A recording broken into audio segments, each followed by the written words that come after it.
জানিয়ে দিব আমাদের হাতে থাকা সর্বশেষ গুরুত্বপূর্ণ আপডেট। বাংলা সংবাদ। উপদেষ্টা মাহফুজকে লক্ষ্য করে ভুয়া ভুয়া স্লোগান, বোতল নিক্ষেপ, ভয়াবহ উত্তেজনা শুরু হয়েছে বাংলাদেশ রাজনৈতিক প্রেক্ষাপটে। দেশ আবারও উত্তেজনায় চরম বিপাকে সরকার। জানিয়ে দিব এ বিষয়ে বিস্তারিত সংবাদে। এরপর জানিয়ে দিব আওয়ামী লীগের খবর প্রকাশ করলে 2 থেকে 7 বছর শাস্তি। তাই যারা ভুয়া সংবাদ প্রকাশে অনর্গল সোশ্যাল মিডিয়ায় হাসিনার জয় জয়কার করছেন তাদেরকে হুঁশিয়ার করা হচ্ছে, তাদের কিন্তু ধরলে আর নিস্তার নেই। পাছায় লাল ডিমের বদলে গরম ডিম ঢুকাবে। এরপর জানিয়ে দিব ঢাকা বিশ্ববিদ্যালয় ছাত্রদল নেতা হত্যায় গ্রেপ্তারকৃতদের নিয়ে চাঞ্চল্যকর তথ্য। আরো জানিয়ে দেব মাহফুজকে বোতল নিক্ষেপে তীব্র প্রতিক্রিয়া জানালেন হাসনাত। এবং জানিয়ে দেব এক গ্রামে 3 দিন ধরে সংঘর্ষ, যা জানা গেল। সর্বশেষ জানিয়ে দিব চল চল যমুনা যাই, এই রাজনীতি আর হতে দেব না, তথ্য উপদেষ্টার বক্তব্য। শুনছিলেন সংবাদ শিরোনাম, এখন বিস্তারিত। তবে তার আগে অনুরোধ থাকবে ভিডিওটিতে একটি লাইক এবং কমেন্টস করে জানিয়ে দিন আজকের এই ভিডিও সম্পর্কে আপনার মূল্যবান মতামত। আর অবশ্যই এই ভিডিওটি আপনার ফেসবুক সোশ্যাল মিডিয়ায় শেয়ার দিয়ে ছড়িয়ে দিন। আর জানিয়ে দিন আপনি কোন জেলা থেকে বা কোথা থেকে আমাদের সংবাদটি শুনছেন এবং দেখছেন। উপদেষ্টা মাহফুজকে লক্ষ্য করে ভুয়া ভুয়া স্লোগান, বোতল নিক্ষেপ। 3 দাবিতে প্রধান উপদেষ্টা অধ্যাপক ডক্টর মোহাম্মদ ইউনূসের বাসভবনমুখী জগন্নাথ বিশ্ববিদ্যালয়ের শিক্ষার্থীদের বাধা দেয় পুলিশ। পরে শিক্ষার্থীরা কাকরাইল মসজিদ ক্রসিং মোড়ে অবস্থান নেন। শিক্ষার্থীরা অবস্থান কর্মসূচির মধ্যেই বৃষ্টি শুরু হওয়ার পরেও সড়ক ছেড়ে যাননি তারা।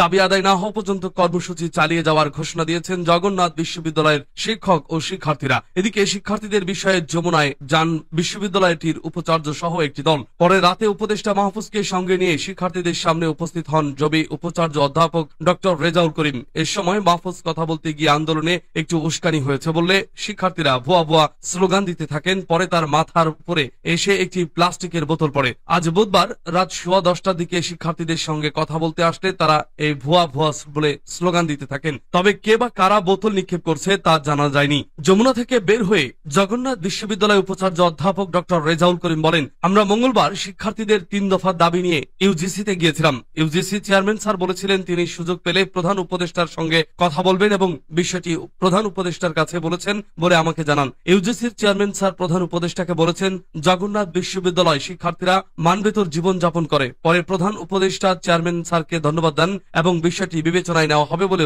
জানান প্রধান উপদেষ্টা। এরপরই উপদেষ্টা মাহফুজকে শিক্ষার্থীদের সামনে কথা বলতে বলেন জগন্নাথ বিশ্ববিদ্যালয় উপাচার্য। পরে মাহফুজ বলেন, মঙ্গলবার রাতে শিক্ষার্থীদের দাবির বিষয়টি নিয়ে আমার সঙ্গে কথা হয়েছিল এবং বলেছিলাম আমরা বসবো। কথা ছিল শিক্ষা উপদেষ্টার সঙ্গে আমরা বসে আলোচনা করে এ বিষয়টির সমাধান করব। যেহেতু আপনারা ন্যায্য মনে করে দাবি আদায়ে রাস্তায় নেমে এসেছেন, এভাবে আন্দোলনে হয়তো একটু উস্কানি হয়েছে। একথা বলতেই জগন্নাথ বিশ্ববিদ্যালয় শিক্ষার্থীরা ভুয়া ভুয়া স্লোগান দিতে থাকেন। পরে তার মাথার উপরে এসে একটি প্লাস্টিকের বোতল পড়ে। এদিকে বোতল ছুঁড়ে পড়ার পর তিনি বক্তব্য দিতে অপারগতা প্রকাশ করেন। তিনি বলেন, আমি আর কথা বলবো না। আওয়ামী লীগের খবর প্রকাশ করলে 2 থেকে 7 বছর শাস্তি। অন্তর্বর্তীকালীন সরকার সন্ত্রাস বিরোধী সংশোধন অধ্যাদেশ 2025 গেজেট আকারে প্রকাশ করেছে, যার মাধ্যমে বাংলাদেশ আওয়ামী লীগের সব ধরনের রাজনৈতিক কার্যক্রম নিষিদ্ধ ঘোষণা করা হয়েছে। প্রকাশিত গেজেট অনুযায়ী 2009 সালের 16 নম্বর আইনের ধারা 20-এর খ উপধারা 1-এর দফা উমতে বলা হয়েছে, উক্ত সত্তা কর্তৃক বা উহার পক্ষে বা সমর্থনে যে কোনো প্রেস বিবৃতির প্রকাশনা বা মুদ্রণ কিংবা গণমাধ্যম, অনলাইন, সামাজিক যোগাযোগ মাধ্যম বা অন্য যে কোনো মাধ্যমে যে কোনো ধরনের প্রচারণা অথবা মিছিল, সভা, সমাবেশ, সংবাদ সম্মেলন আয়োজন কিংবা জনসম্মুখে বক্তৃতা প্রদান নিষিদ্ধ করিবে। অর্থাৎ এই আইনের আওতায় আওয়ামী লীগ এবং তার পক্ষে সমর্থনে প্রকাশিত যে কোনো প্রচারণা, মিডিয়া কার্যক্রম, জনসমাবেশ, বক্তৃতা কিংবা বিবৃতি দেওয়া পুরোপুরি নিষিদ্ধ করা হয়েছে। আইনজীবী জ্যোতির্ময় বড়ুয়া জানিয়েছেন, সন্ত্রাস বিরোধী অধ্যাদেশ 2025-এ সত্তা শব্দটি ব্যবহার করা হলেও সেটি মূলত সংগঠন বা রাজনৈতিক দলকেই বোঝায়। তার ভাষায় সত্তা শব্দের ইংরেজি হলো এন্টি, আর রাজনৈতিক দলও একটি এন্টি হিসেবে বিবেচিত হয়। সুতরাং কোন এন্টি নিষিদ্ধ করার বিষয়টি আগে থেকেই সন্ত্রাস বিরোধী আইনের 18 ধারায় বলা ছিল। তিনি আরো জানান, পূর্ববর্তী আইনে দলীয় কার্যালয় বন্ধ, সম্পদ জব্দ ইত্যাদি ব্যবস্থা থাকলেও রাজনৈতিক কর্মকাণ্ড নিষিদ্ধ করার বিষয়টি পরিষ্কারভাবে উল্লেখ ছিল না। তবে সংশোধিত অধ্যাদেশ দলটির যাবতীয় কার্যক্রম এমনকি তাদের পক্ষে বা সমর্থনে গণমাধ্যমে খবর ও প্রকাশও নিষিদ্ধ করা হয়েছে। জ্যোতির্ময় বড়ুয়া বলেন, এখন যেহেতু তাদের সব কর্মকাণ্ড নিষিদ্ধ ঘোষণা করা হয়েছে, এর অর্থ দ্বারাই আওয়ামী লীগের কোন সংবাদ বিবৃতি বা প্রচারণা কোনো গণমাধ্যমেই প্রকাশ করা যাবে না। শাস্তির বিষয়ে আইনজীবী জ্যোতির্ময় বড়ুয়া জানিয়েছেন, সন্ত্রাস বিরোধী সংশোধন অধ্যাদেশ 2025-এ কেবল রাজনৈতিক দল নিষিদ্ধ করার বিষয় নয়, বরং এর মাধ্যমে গণমাধ্যম এবং সাংবাদিকদের উপর আইনি নিয়ন্ত্রণও কঠোর করা হয়েছে। তিনি বলেন, সন্ত্রাস বিরোধী আইনের ধারা 9-এর 3 উপধারায় আগেই টেলিভিশন, মুদ্রিত সংবাদ ও প্রচার মাধ্যমে নিষিদ্ধ ঘোষিত সত্তার পক্ষে সংবাদ প্রকাশকে অপরাধ হিসেবে চিহ্নিত করা হয়েছিল। সংশোধিত আইনে বিষয়টি আরো স্পষ্ট করে বলা হয়েছে, এই অপরাধের শাস্তি হিসেবে রয়েছে সর্বনিম্ন 2 বছর এবং সর্বোচ্চ 7 বছর কারাদণ্ড, সঙ্গে আর্থিক জরিমানারও বিধান রয়েছে। ঢাকা বিশ্ববিদ্যালয় ছাত্রদল নেতা হত্যায় গ্রেপ্তারকৃতদের নিয়ে চাঞ্চল্যকর তথ্য। ঢাকা বিশ্ববিদ্যালয়ের ছাত্রদল নেতা শাহরিয়ার আলম সাম্য হত্যা মামলায় গ্রেপ্তার 3 জনকে কারাগারে পাঠানো হয়েছে। বুধবার দুপুরে 3 আসামিকে ঢাকার চিফ মেট্রোপলিটন ম্যাজিস্ট্রেট আদালতের হাজতখানায় হাজির করা হয়। এরপর মামলায় তদন্ত কর্মকর্তা শাহবাগ থানার উপপরিদর্শক তৌফিক হাসান তাদের 10 দিনের রিমান্ডে নিতে আবেদন করেন। আবেদনের পরিপ্রেক্ষিতে ঢাকার মহানগর হাকিম জামশেদ আলম তাদের কারাগারে পাঠানোর আদেশ দেন। কারাগারে যাওয়া আসামিরা হলেন মাদারীপুর সদরের ঝাউদি ইউনিয়নের শিমুলতলা এলাকার বাসিন্দা এরশাদ হাওলাদারের ছেলে মোহাম্মদ তামিম হাওলাদার, কালাম সর্দারের ছেলে পলাশ সর্দার ও ডাসার উপজেলার নবগ্রাম ইউনিয়নের বাগমারা এলাকার যতীন্দ্রনাথ মল্লিকের ছেলে সম্রাট মল্লিক। এর আগে মঙ্গলবার রাতে রাজধানীর রাজার বাজার সহ কয়েকটি এলাকা থেকে 3 জনকে গ্রেপ্তার করা হয়। খোঁজ নিয়ে জানা গেছে, এই 3 জনই এলাকায় নানা অপকর্মের সঙ্গে জড়িত ছিল। সরকার পতনের আগে তামিম ও পলাশ গ্রামে নিজ বাড়িতেই থাকত। স্থানীয় আওয়ামী লীগ ও ছাত্রলীগের সঙ্গে চলাফেরা করত বলে জানা গেছে। এছাড়া ডাসার উপজেলার নবগ্রাম শশিকের এলাকার সম্রাট মাদকাসক্ত বলে স্থানীয় একাধিক সূত্র জানিয়েছে। স্থানীয়রা জানিয়েছেন, তামিম ও পলাশ স্থানীয় আওয়ামী লীগ নেতা সোহেল খা ও রুবেল খা গ্রুপের লোক। তাদের লাঠিয়াল বাহিনী হিসেবে কাজ করত এরা। আওয়ামী লীগের দলীয় কোনো পদ পদবি না থাকলেও আওয়ামী লীগের ছত্র ছায়ায় থাকত এরা এবং চাঁদাবাজি সহ নানা অপকর্মে জড়িত। 5ই আগস্টের পট পরিবর্তনের পর এরা ঢাকায় চলে যায়, বাড়িতে ফেরেনি। পলাশের বাবা কালাম সর্দার এক সময় পালকি বহন করে জীবিকা নির্বাহ করত। অন্যদিকে তামিমের বাবা এলাকায় জমি কেনাবেচার সঙ্গে সম্পৃক্ত বলে জানা গেছে। অন্যদিকে ডাসারের সম্রাট মল্লিক মাদকাসক্ত হিসেবে এলাকায় পরিচিত। বেশ কিছুদিন আগে মসজিদের মাইক লাগানো নিয়ে এলাকায় ছাত্রদের মারধর করে সে। এ নিয়ে ডাসার থানায় অভিযোগ রয়েছে সম্রাটের বিরুদ্ধে। জানতে চাইলে স্থানীয় মাসুদ হোসেন বলেন, এরা ভালো পরিবারের ছেলে না, চাঁদাবাজি মাদকের সঙ্গে জড়িত। আগে আওয়ামী লীগের স্থানীয় নেতা লাঠিয়াল গ্রুপের সদস্য ছিল, এখন এলাকা ছেড়ে ঢাকায় থাকে। ডাসারের স্থায়ী বাসিন্দা তুহিন বলেন, শুনেছি ঢাকার 300 ফিট উত্তরা টিএসসি সহ বিভিন্ন স্থানে চাঁদাবাজি করে এই গ্রুপটি। জানতে চাইলে মাদারীপুর সদর থানার ভারপ্রাপ্ত কর্মকর্তা ওসি আদিল হোসেন কালবেলাকে বলেন, তাদের বিরুদ্ধে এখানকার থানায় কোনো মামলা রয়েছে কিনা আমরা খোঁজ খবর নিচ্ছি। অন্যদিকে ডাসার থানার ওসি শেখ মোহাম্মদ এহতেশামুল ইসলাম কালবেলাকে জানান, সম্রাটের বিরুদ্ধে ডাসার ও ডিএমপির রূপনগর সহ বিভিন্ন থানায় 3 মাদক মামলা রয়েছে। তার বিষয়ে আমরা বিস্তারিত খোঁজ খবর নিচ্ছি।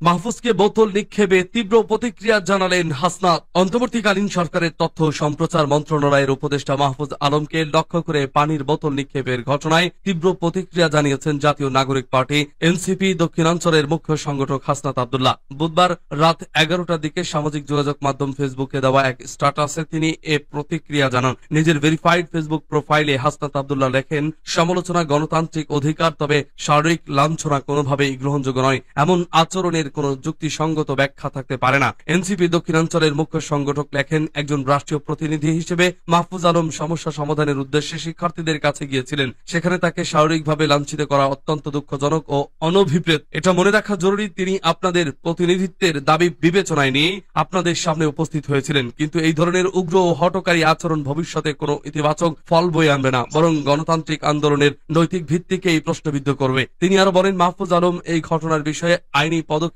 নেবেন কিনা সেটা তার সিদ্ধান্ত, তবে আন্দোলনের নেতৃত্বের উচিত এই ঘটনার জন্য প্রকাশ্যে দুঃখ প্রকাশ করা এবং ভবিষ্যতে এ ধরনের নেক্কারজনক কর্মকাণ্ড যাতে আর না ঘটে তার নিশ্চয়তা দেওয়া। অন্তর্বর্তী সরকারের ভূমিকা নিয়েও প্রশ্ন তোলে হাসনাত আব্দুল্লাহ বলেন, ছাত্রদের সামনে উপদেষ্টাদের পাঠিয়ে সংশ্লিষ্ট মন্ত্রণালয় নিজেদের দায়িত্ব এড়িয়ে যাচ্ছে, এমন একটি প্রবণতা স্পষ্টভাবে দেখা যাচ্ছে। জগন্নাথ বিশ্ববিদ্যালয়ের শিক্ষার্থীদের বারবার আশ্বাস দেওয়া হলেও সেই অনুযায়ী কার্যকর পদক্ষেপ এখনো নেওয়া হয়নি। কেন এই দেরি হচ্ছে তা বর্তমান সরকারকে পরিষ্কার করে ব্যাখ্যা করতে হবে।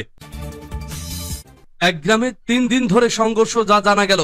ব্রাহ্মণবাড়িয়ার এক গ্রামে 3 দিন ধরে সংঘর্ষ চলছে। আধিপত্য বিস্তার নিয়ে দুই গোষ্ঠীর মধ্যে চলা এই সংঘর্ষে নিয়াজুল হোসেন নামে একজন নিহত হয়েছেন, এতে আহত হয়েছে 10 জন। জানা যায়, তৃতীয় দিনের মতো বুধবার বিকেলে সদর উপজেলার নাটাই ইউনিয়নের চান্দের বাড়ি ও ছরিমের বাড়ির গোষ্ঠীর মধ্যে সংঘর্ষ শুরু হয়। 3 ঘন্টা ব্যাপী সংঘর্ষে কিছু বাড়িঘর ভাঙচুরও করা হয়। নিহত মিয়াজুল চান্দের গোষ্ঠীর তোতা মিয়ার ছেলে। স্থানীয়রা জানায়, গত সোমবার রাতে ছরিমের বাড়ির শহীদ মিয়ার ছেলে কয়েকজনকে নিয়ে চান্দের বাড়িতে বসে মাদক সেবন করছিল। এ সময় চান্দের বাড়ির লোকজন তাতে বাধা দিলে এ নিয়ে তাদের মধ্যে বাকবিতণ্ডা হয়। এক পর্যায়ে সোমবার রাতেই দুই গোষ্ঠীর লোকজনের মধ্যে ধাওয়া পাল্টা ধাওয়ার ঘটনা হয়। বিষয়টিকে কেন্দ্র করে মঙ্গলবার সকালে চান্দের বাড়ি ও ছলিম বাড়ির লোকজন দেশীয় অস্ত্রশস্ত্র নিয়ে আবারও সংঘর্ষে জড়ায়। সংঘর্ষ চলাকালে উভয় পক্ষের 10 থেকে 12টি বাড়িতে ভাঙচুর চালায় দঙ্গাবাজরা। সংঘর্ষে উভয় পক্ষের 10 জন আহত হয়। এরই জের ধরে আজ বিকেলে ফের সংঘর্ষ জড়ায় দুই গোষ্ঠীর লোকজন। এ সময় টেটা বল্লম সহ দেশীয় অস্ত্রশস্ত্র নিয়ে উভয় পক্ষের মধ্যে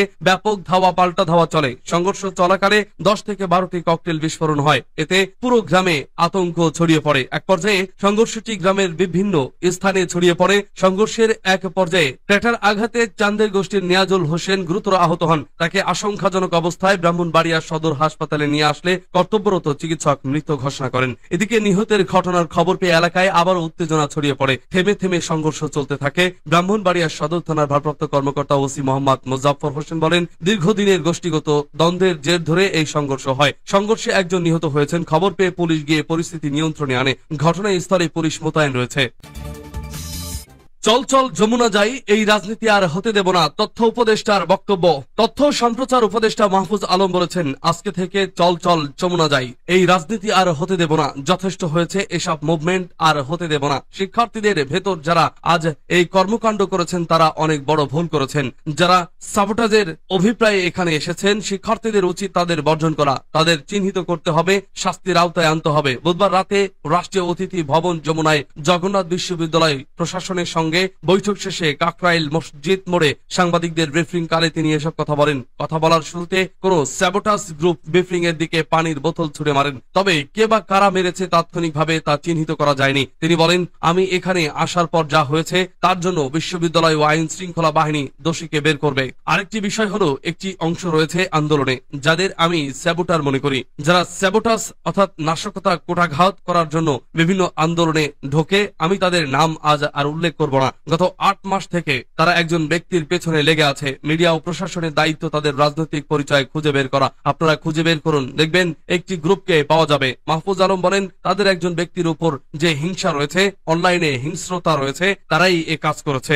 আমি কারো নাম বলবো না, আমি জানি না, কিন্তু সন্দেহ জানিয়ে রাখলাম। আমি সাধারণ শিক্ষার্থীদের বলবো, স্যাবোটাজকারীদের আলাদা করুন। দাবির বিষয়ে উপদেষ্টা মাহমুদ বলেন, সকাল থেকে জগন্নাথ বিশ্ববিদ্যালয়ের আবাসনের সমস্যা সমাধানের জন্য শিক্ষার্থীরা আন্দোলন করেছেন। তারা 3টি দাবি দিয়েছেন, সেগুলোর যৌক্তিকতা আছে কি নেই এটা শিক্ষা মন্ত্রণালয় বিচার করে দেখবে। যে বিশ্ববিদ্যালয়ে আবাসন সংকটে আছে, আমাদের সরকার তা সুনজরে দেখবে। আগামী বাজেটে যাতে তাদের আবাসন ভাতা 70% করা হয় দাবি তুলেছেন। সেটা কত শতাংশ করা যায় সেটাও আলোচনা সাপেক্ষ। দ্বিতীয় ক্যাম্পাসের কাজ ত্বরান্বিত করার কথা বলছেন। আমরা আশা করি শিগগিরই কাজগুলো হবে। তবে আরেকটি দাবি হচ্ছে, বাজেট না কমানোর জন্য বা সামনের বাজেটের জন্য বরাদ্দ বাড়িয়ে দেওয়া হয়। আমরা আশা করি দ্রুত প্রধান উপদেষ্টার সঙ্গে জগন্নাথ বিশ্ববিদ্যালয়ের প্রশাসন এবং স্টক হোল্ডারদের সঙ্গে বসার সম্ভাবনা তৈরি হবে। দ্রুত এই সমস্যা সমাধান হবে।